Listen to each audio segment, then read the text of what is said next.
O ministro da Saúde alemão, Jens Spahn, anunciou recentemente que é a favor da chamada vacinação heteróloga, ou seja, que dois imunizantes sejam misturados. Quem tomou a primeira dose da vacina AstraZeneca receberia como segunda a da BioNTech Pfizer ou Moderna. Die Kombination von AstraZeneca und BioNTech schützt mindestens so gut wie BioNTech als Kombination schützt, in manchen Fällen sogar noch besser. A própria chanceler federal Angela Merkel foi vacinada nesse esquema. Primeira dose AstraZeneca em abril, como informou pelo Twitter o porta-voz do governo, e a segunda dose em junho com a Moderna. A estratégia segue a recomendação da Comissão Permanente de Vacinação da Alemanha, um comitê independente composto por membros indicados pelo Ministério da Saúde. O comitê justificou que o posicionamento se deve à preocupação com a variante Delta, identificada primeiro na Índia, mais transmissível, e às evidências científicas de que a combinação de imunizantes gera uma resposta imunológica significativa e que não há indícios de que faria mal. Neste vídeo eu vou explicar até que ponto essa é uma estratégia segura, por que ela foi adotada na Alemanha e o posicionamento do Brasil em relação ao tema.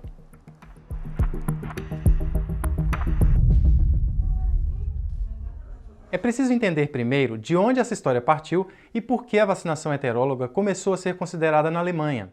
Em abril deste ano, em meio à preocupação em relação ao imunizante da AstraZeneca por causa dos casos raros de trombose, a Comissão Permanente de Vacinação orientou que somente pessoas acima de 60 anos de idade recebessem o imunizante desenvolvido em parceria com a Universidade de Oxford. Quando essa recomendação surgiu, veio uma outra, a de que pessoas com até 60 anos de idade que já tivessem recebido a AstraZeneca como primeira dose, tomassem a segunda dose de um outro fabricante, nesse caso, Moderna ou BioNTech Pfizer. Na época foi dito que não havia nada que indicasse que seria prejudicial à saúde, mas que ainda eram necessários mais estudos. Agora, com o risco de a variante Delta se tornar predominante a partir de agosto em países da Europa, segundo a Organização Mundial da Saúde, a Comissão de Vacinação da Alemanha fez mais uma recomendação. A vacinação mista deve ser adotada para todas as faixas etárias, com intervalo de 4 semanas entre uma dose e outra. E não é mais necessariamente por precaução ou potenciais riscos relacionados ao imunizante.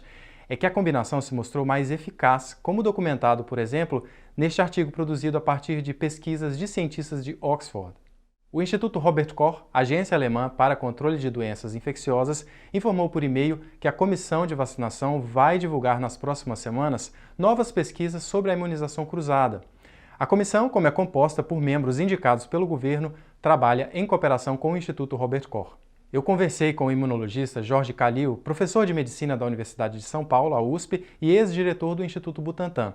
Ele lembra que, apesar do receio que possa causar, a técnica nem é tão nova na ciência e é segura. Teoricamente, não existe nenhum problema de misturar vacinas de diferentes origens. Por quê?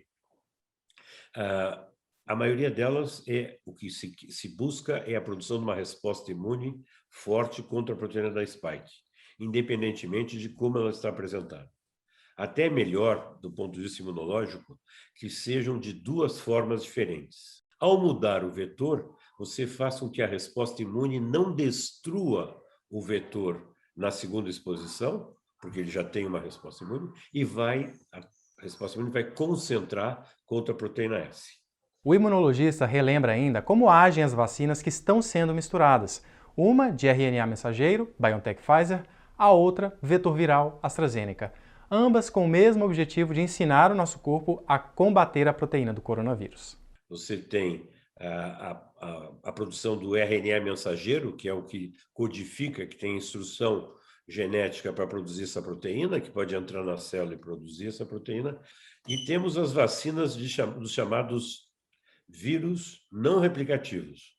Então, o vírus, que é um adenovírus, que causa resfriado comum, ele traz dentro do seu genoma a instrução genética para produzir a proteína da spike também, ele penetra na célula e produz a proteína da spike.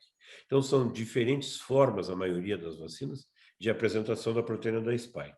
Outros países da Europa, como França e Espanha, também estão fazendo a vacinação heteróloga para quem tomou a primeira dose com AstraZeneca.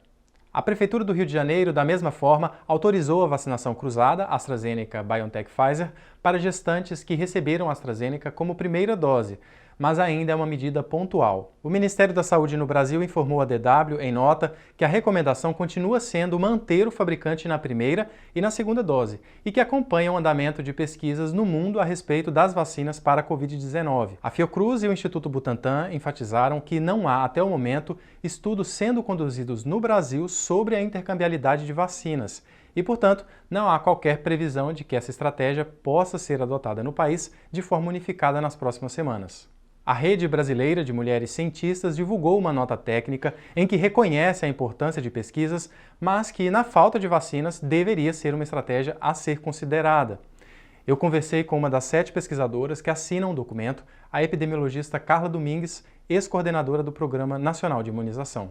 Não há nenhuma indicação de que populações específicas as vacinas se comportam diferentes, né? Então, eu acredito que você tendo estudos que foram realizados em outros países e que corroboram que isso pode ser uma estratégia importante, principalmente onde há escassez de vacinas, né? E que nós, nesse momento, não podemos deixar de garantir que as pessoas tenham 2 doses, eu acho que isso deve ser pensado, né? Como estratégia de saúde pública, à luz de evidência científica, essa deveria sim ser uma medida a ser adotada. Se ainda ficou com alguma dúvida ou quiser sugerir algum tema, coloque aqui nos comentários. Não deixe de seguir a DW Brasil nas mídias sociais. Eu fico por aqui. Até a próxima.